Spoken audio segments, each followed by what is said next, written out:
Hello, welcome to my channel. আজকে আমি আরেকটা নতুন রেসিপি নিয়ে চলে এসেছি, লোটে মাছের ঝুড়ি। কড়াইতে সর্ষের তেল গরম করে নিই, লোটে মাছগুলো দিয়ে দিলাম। এখন লোটে মাছগুলোকে ভালো করে ভেজে নিচ্ছি। এরপর আমি এর মধ্যে পেঁয়াজ কুচোগুলো দিয়ে দিলাম, ভালো করে মিক্সড করে নিলাম।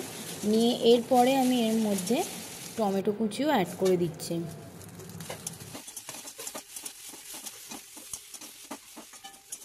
এখন আবারও আমি এগুলোকে ভালো মতো ভাজছি। এর মধ্যে আমি রসুন বাটা দিয়েছি, আর এর মধ্যে সামান্য নুনও দিয়ে দিলাম স্বাদ মতো। মশলা যাতে পুড়ে না যায় তাই জন্য আমি একটু অল্প জল ব্যবহার করেছি। আর দেখতেই পাচ্ছেন আমি দুটো কাঁচা লঙ্কা চিড়ে দিয়ে দিয়েছি।